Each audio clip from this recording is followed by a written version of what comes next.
देखिए यहाँ पे राफ्टिंग भी चल रही है। ये एक और शॉप है, ये मैं आपको दिखा देता हूँ।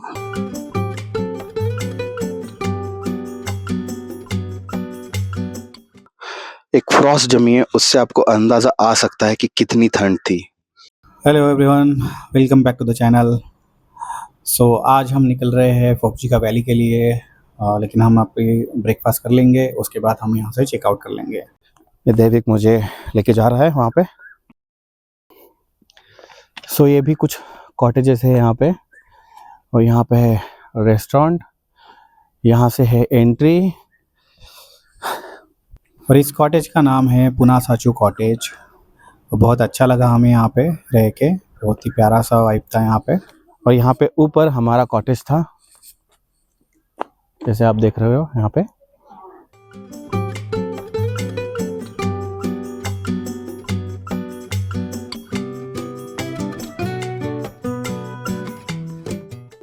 तो अभी हम जा रहे हैं ब्रेकफास्ट करने।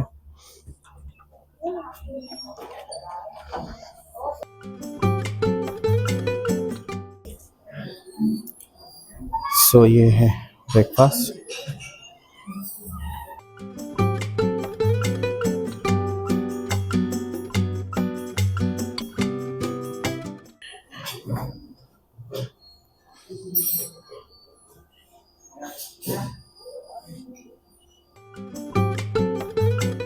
और हम बैठेंगे यहाँ पे। यहाँ से कम्प्लीटली ब्यूटीफुल नज़ारा दिखता है, लेकिन फॉग के कारण हम नहीं देख पाएंगे। नो वरीज, ऐसे नज़ारे यहाँ पे बहुत सारे हैं, तो देखते हैं आगे। और ब्रेकफास्ट करके अभी हम निकल पड़े हैं हमारे फर्स्ट साइट सीइंग पे, जो कि है चिमिलिकांग टेम्पल। तो चलिए जर्नी शुरू करते हैं। दोस्तों अभी हम आए हैं फर्टिलिटी टेम्पल में। ये उन लोगों के लिए है जिनको वो जो कंसीव नहीं कर पा रहे, जिनको बेबी नहीं हो पा रहा है, वो कपल यहाँ पे आके ब्लेसिंग ले सकते हैं। तो इसके भी कुछ रूल्स है जो मैं थोड़ी देर में आपको बताऊंगा। और यहाँ पे आने के लिए ये एंट्री टाइमिंग है, और यहाँ पे आपको 500 पर पर्सन पे करना पड़ता है। और जो 6 साल से 17 साल तक जो बच्चे होते हैं उनको 250 रुपीज़ पर पर्सन मिलता है, और 5 साल से छोटे जो बच्चे हैं उनको एंट्री फी है। तो यहाँ पे हमें एंट्री फी देनी पड़ेगी। हम लोग 3 हैं तो 500 पर पर्सन।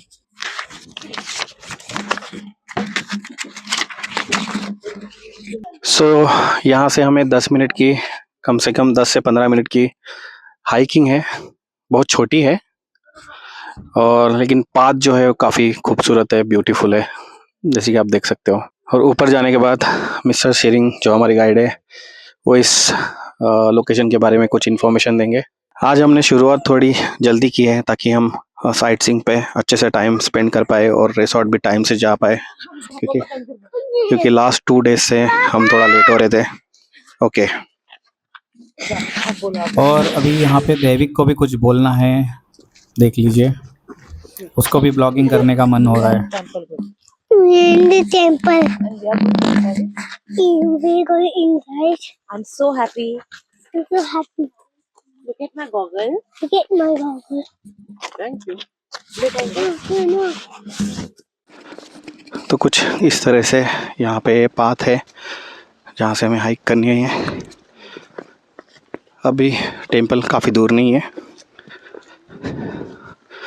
थोड़ा सा ये बचा हुआ है। तो मैं इस टेम्पल के बारे में बताने वाला था। तो इस टेम्पल में वो कपल आते हैं जिनको बच्चा नहीं हो रहा है काफ़ी टाइम से, वो यहाँ पे ब्लेसिंग लेने के लिए आ सकते हैं। तो यहाँ आने से पहले प्रॉपर इन्फॉर्मेशन ले, उसी तरह से आपको पैकेज बनवा के देंगे। यहाँ पे आपको मैंडेटरी 1 नाइट स्टे करना पड़ेगा। दिन भर काफ़ी रिचुअल्स आपको फॉलो करने पड़ेंगे, उसी के बाद आपको इस टेम्पल की ब्लेसिंग लगेगी। तो प्लीज़ अपने टूर गाइड को, टूर ऑपरेटर को ये सारी इन्फॉर्मेशन दे कि आपको एक रिचुअल पैकेज प्रोवाइड करें। This is a prayer wheel.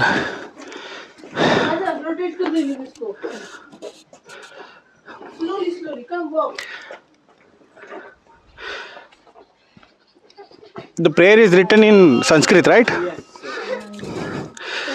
So whenever you do audition of this prayer wheel, you have to always go in clockwise direction. Clockwise direction. Okay. So आप देख सकते हैं कुछ इस तरीके से ये प्रेयर व्हील है और यहाँ पे जो लिखा हुआ है वो संस्कृत में लिखा हुआ है। और इसके पहले भी हमने 2 टेम्पल विज़िट किए थे जहाँ पे वीडियोग्राफी अलाउड नहीं थी। तो पूरे टेम्पल में जो कुछ भी लिखा था, जो भी मंत्र लिखे थे, वो सारे के सारे संस्कृत में लिखे हुए थे।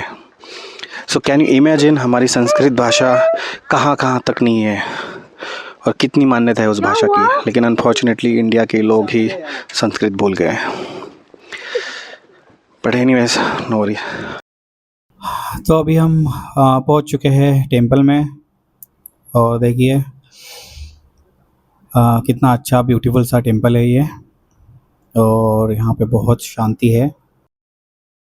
You want to do this? यहाँ पे भी प्रेयर व्हील्स लगी हुई है, Prayer wheel. Okay. बड़े छोटी साइजेस में है। We call it hand prayer wheel.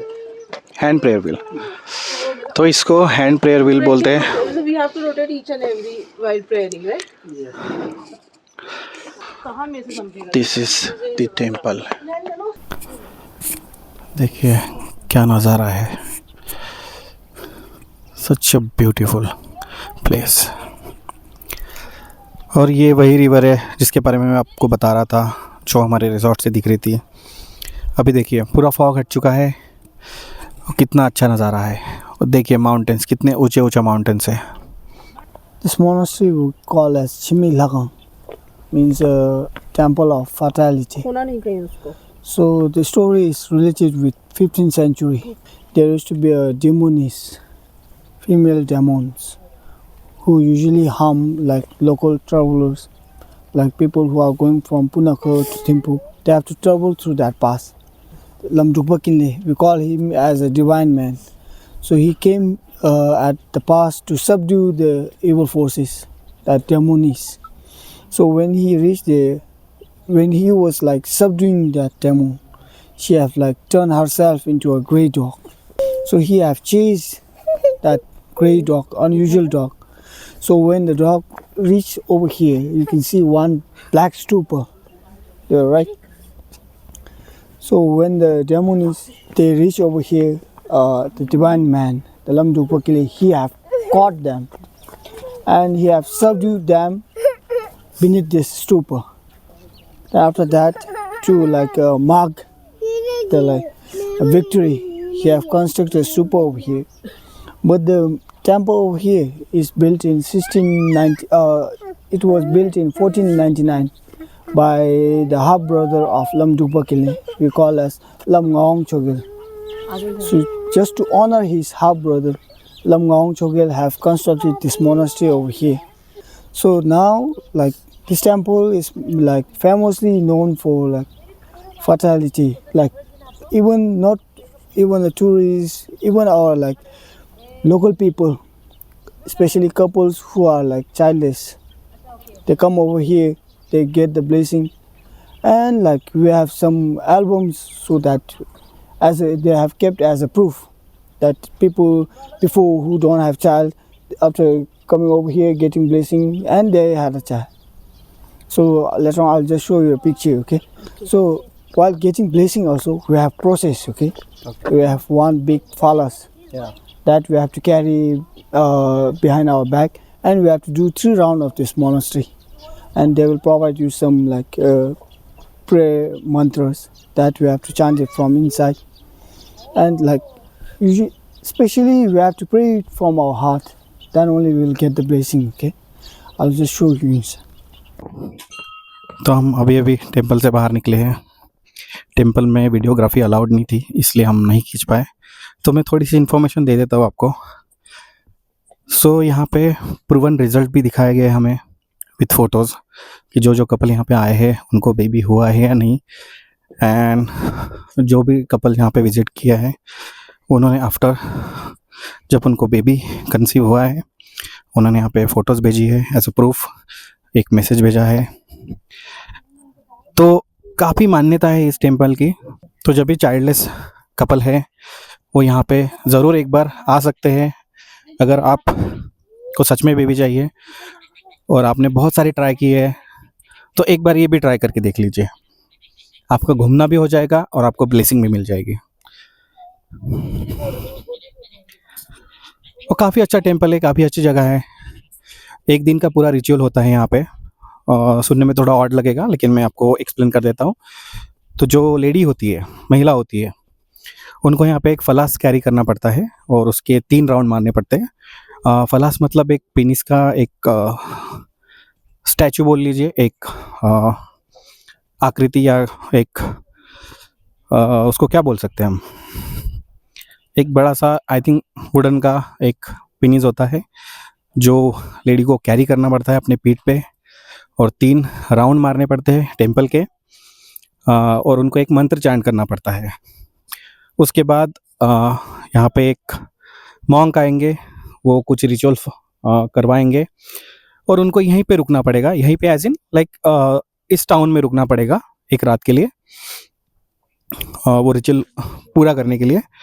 And next day you can leave for any other town और योर होम कंट्री। तो ज़रूर विजिट कीजिए ये temple.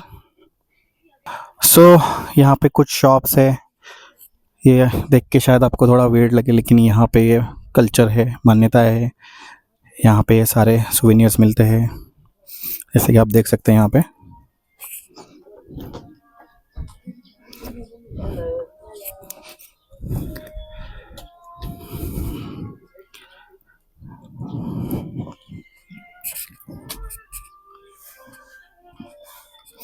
Such a cute shop. Earring भी है।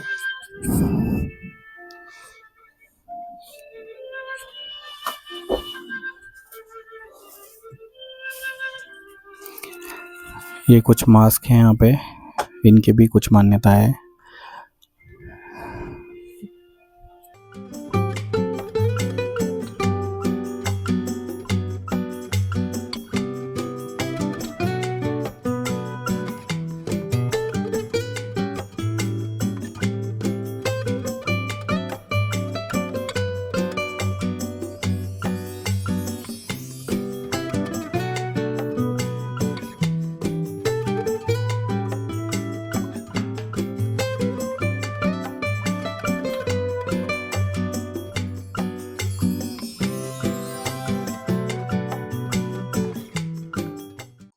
ये एक और शॉप है, ये मैं आपको दिखा देता हूँ।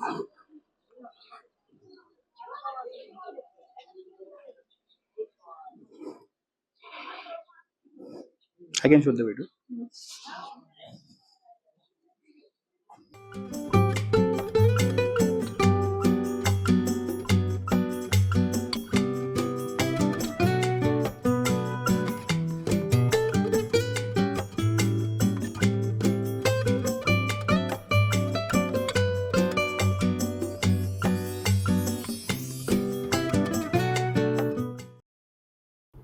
सो अभी हम निकल पड़े हैं पुनाखा फोर्ट्रेस देखने के लिए और काफ़ी सुंदर और काफ़ी अच्छा ये फोर्ट्रेस है, आपको यहाँ से दिख भी रहा होगा। तो चलिए अंदर चलते हैं।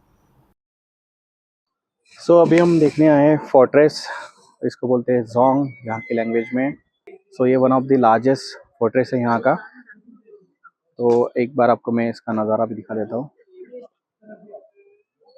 ये देखिए, this is the fortress, this is the entry gate और यहाँ पे आपको 500 पर पर्सन पे करना पड़ता है। Give it wait.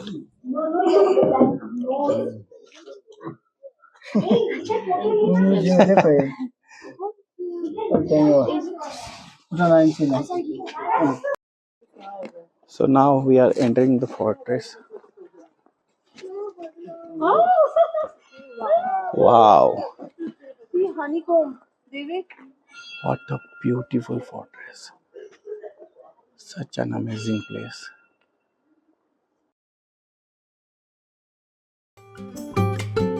This is the entrance.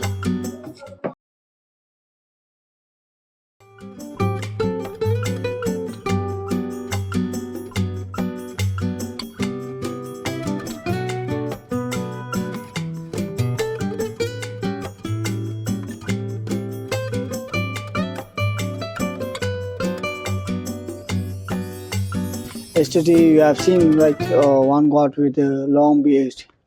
I have told you Shebdung, who have unified our country. So this fortress was also built by him. It was constructed in 1637. Right now our capital city is in Thimphu, right? So before the capital was in Thimphu, capital used to be here. So while constructing this fort, it took only 1 year to complete it, okay? We believe that one female local deity, we call as Lady of Stone, helped it in constructing this fort. This is the largest fortress in our country. So over here in this fortress, we have around 14 temples. But sad part is that from 14, we are only allowed to visit one, which we call as Kinre, means the classroom hall for the monks. So I've told you that in every fortress there will be one festival, right? Techu. So over here also we call as Punakha Dromche. So it happens in February month. So during that time, all the local people they gather around here. So the mass dance, culture program, and all are like performed here. We believe that after witnessing this festival, we believe that we are getting blessing. One special thing about this fortress is that our first king, Uge Wanchu, he was crowned as a king in 1907 in this fortress. I have told you Shebdung, right? So we believe that later on he have passed away here in a meditation position. Still we are preserving his body in one of the temple. But that temple is only open for our two king and the head of monastic body. Only these three persons are allowed to visit that temple. Not even the royal families also, okay? Now we'll just go inside. On the way, I'll just show you the female that deity, the Lady of Stone also, okay? With some sample of the stones. Okay.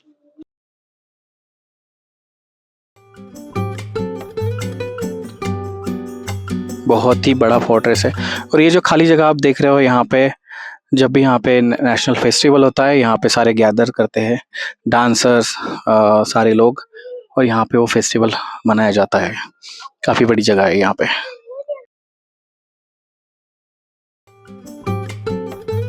और यहाँ पे फिर से देवी को कुछ बोलना है।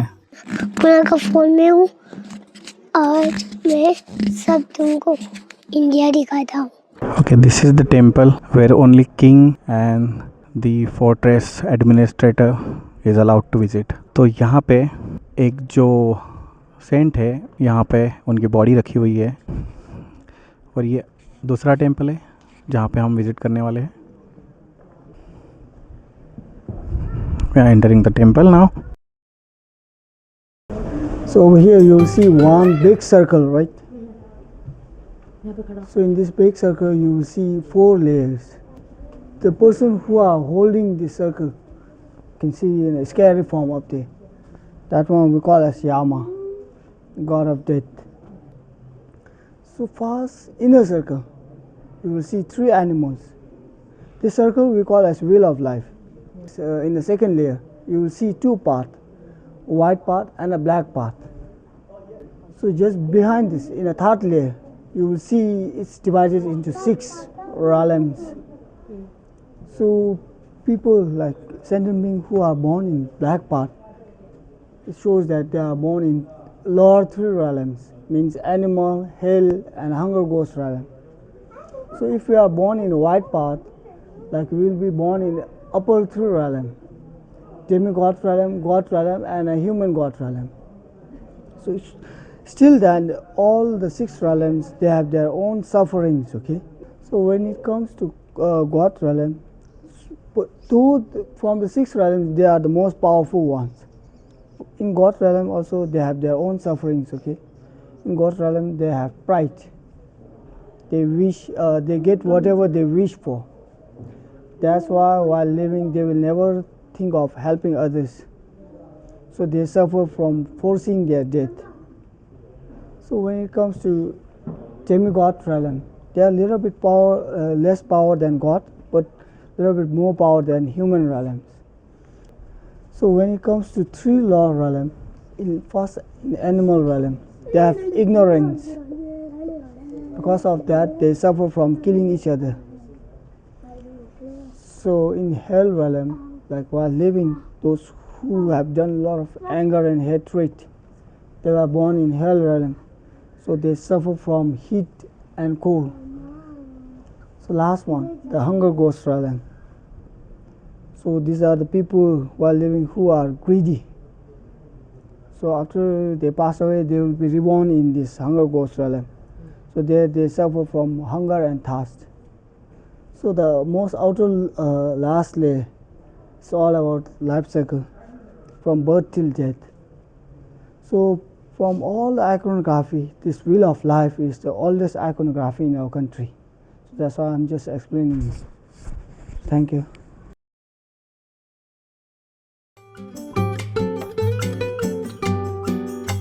तो इस ब्यूटीफुल से फोर्ट्रेस देखने के बाद हम निकल पड़े हैं सस्पेंशन ब्रिज देखने के लिए। तो फ्रेंड्स, अभी हम देखने जा रहे हैं सस्पेंशन ब्रिज। उसके लिए हमें थोड़ा सा वॉक करना पड़ेगा, उसके बाद आएगा सस्पेंशन ब्रिज। ये जो हमने अभी फोर्ट्रेस देखा उससे 1 मिनट दूरी है।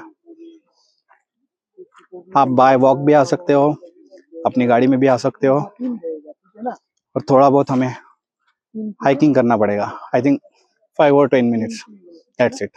और हमारा बच्चा संभाल रहा है हमारा guide. So caring and so humble. अभी मैं आपको नज़ारा दिखाऊंगा सस्पेंशन ब्रिज का। यहाँ से हम जाएंगे फोबजी का, जो यहाँ से लगभग 3 घंटे की दूरी पे है। उससे पहले हम करेंगे lunch.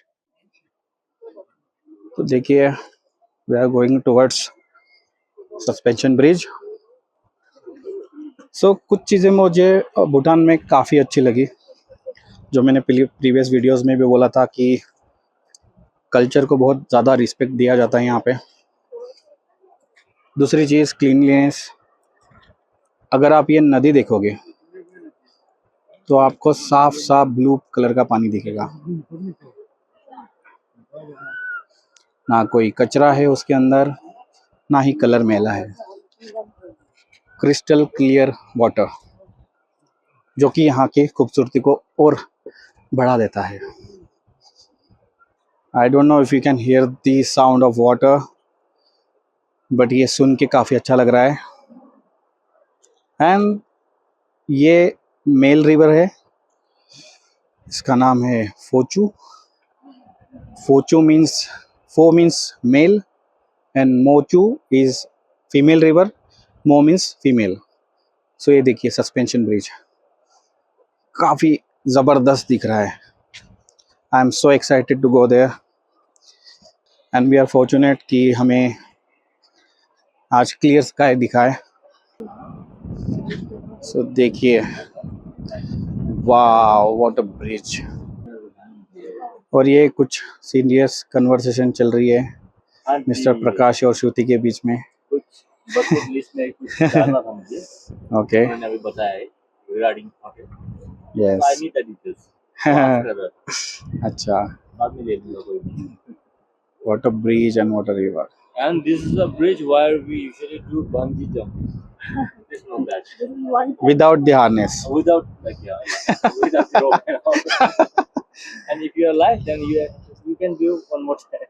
Do not try this please. Try at your own risk. देखिए, यहाँ पे राफ्टिंग भी चल रही है।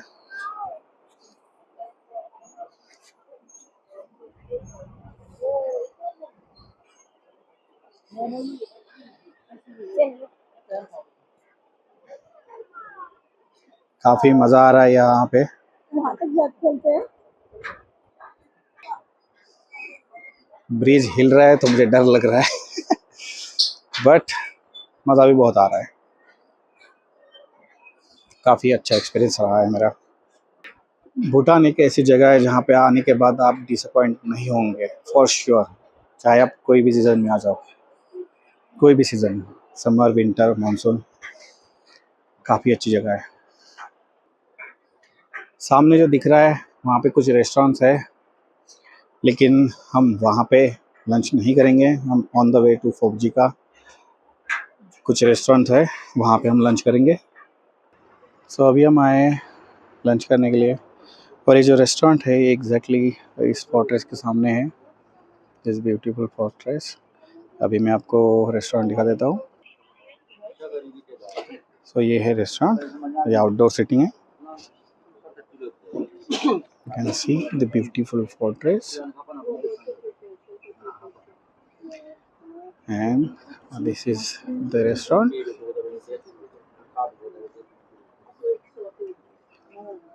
भूटान में चाहे रेस्टोरेंट हो, चाहे घर हो, चाहे गवर्नमेंट ऑफिस हो, चाहे प्राइवेट बिल्डिंग हो, यहाँ पे आपको ये सेम स्ट्रक्चर फॉलो करना ज़रूरी होता है। तो this is the restaurant.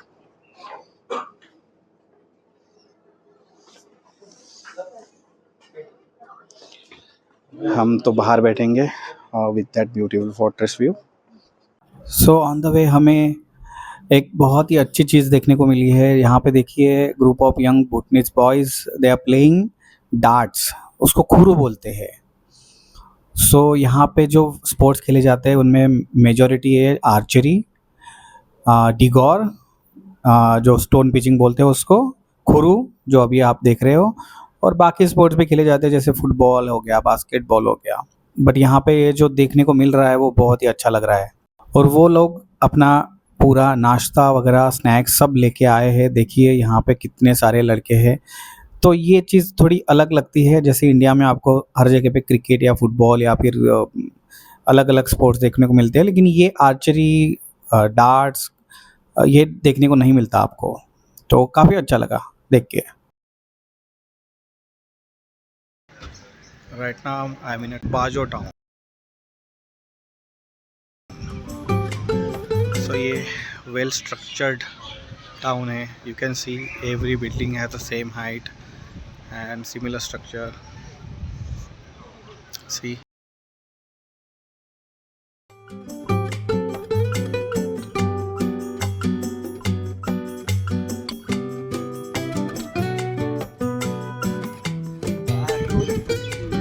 festival, right? During that time, like kids, they gather in group and they go to every shop. Then the shopkeeper, they will offer some money. So Money, you can okay. like give money, even the grocery and grocery. all.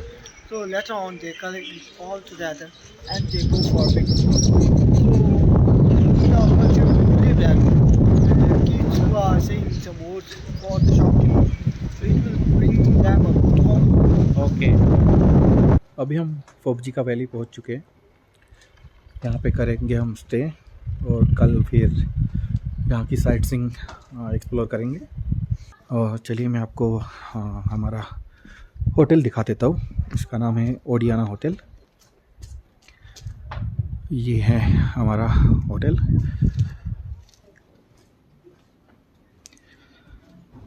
So this is the hotel. ऐसे भी Steve वैसे possible winter के time में यहाँ पे लोग natural heater रह रहे हैं, जैसे कि आप देख सकते हैं। इतनी ठंड है तो सब लोग सेगड़ी के पास ही बैठ गए। Now we are going in our rooms. She is showing our rooms. Okay, Shruti की रूम नीचे है, हमारी रूम ऊपर है।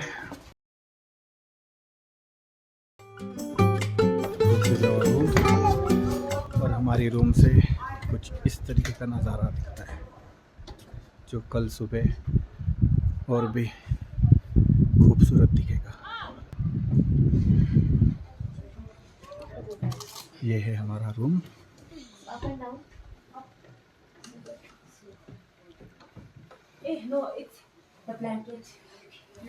ये हीटर है।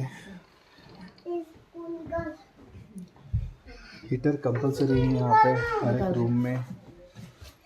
इसका टेम्परेचर पूरे भूटान में जहाँ पे भी हम गए थे वहाँ पे हमें हीटर मिला है। यहाँ पे एक छोटी सी अलमीरा है लगेज के लिए। This is the bathroom.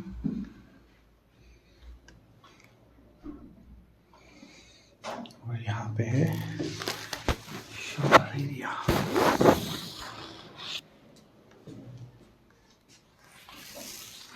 अभी हम जा रहे हैं डिनर करने के लिए। देखते हैं डिनर कैसा रहेगा। Let me close my hotel room. Okay, so this is the restaurant.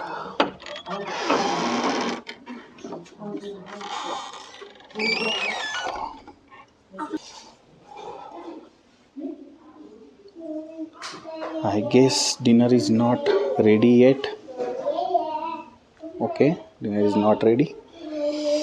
We will wait for some time and then we'll come back again. अभी हम हैं फोबजी का वैली में और अभी हमारा ब्रेकफास्ट का टाइम हो चुका है। अभी मैं आपको बाहर दिखा देता हूँ एक नज़ारा। इसको मिनी स्विट्जरलैंड भी बोलते हैं। सच अ ब्यूटीफुल प्लेस। मेरे अंदाजे से रात को टेम्परेचर था लगभग -3 या 4। I am not sure exactly, but लग तो ऐसा ही रहा था। एंड अभी आई गेस 4 डिग्री टेम्परेचर है। पूरा का पूरा हिली एरिया है ये, और ठंडी यहाँ पे कमाल की पड़ती है। देखिए कितने प्यारे प्यारे घर हैं यहाँ पे ऊपर बने हुए।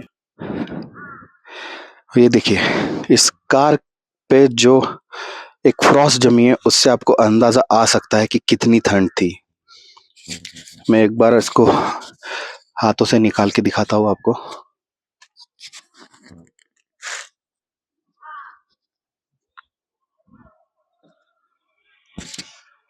देखिए इस पे बर्फ जमी हुई है। बहुत ही प्यारा सा विलेज है ये। और अभी आफ्टर ब्रेकफास्ट हम जाएंगे हमारे साइट सीइंग पे। यहाँ पे देखिए बहुत सारे लोग रुके हुए हैं। ऊपर देखिए, ऊपर आई डोंट नो कॉटेजेस है या किसी के घर बने हुए हैं। और ये है हमारा ओडियाना होटल। सो ये होटल मुझे थोड़ा ओके सा ही लगा है, क्योंकि यहाँ के हीटर ज़्यादा आपको गर्म नहीं करते प्रॉपरली। आपको कॉफ़ी पाउच वगैरह वो भी प्रोवाइडेड नहीं था, डेंटल किट भी प्रोवाइडेड नहीं था। लेकिन ठीक था, एक रात के लिए मैनेजेबल था, तो हमने मैनेज कर लिया। अभी चेकआउट और ब्रेकफास्ट का टाइम हो चुका है, तो मैं थोड़ी देर बाद आपको फिर से कनेक्ट करता हूँ। सो यहाँ से ब्रेकफास्ट करके हम निकल पड़े हमारे अगले साइट सीइंग की तरफ, लेकिन वो आपको अगले वीडियो में दिखेगा। तो thank you guys for watching this. Stay tune. Bye bye.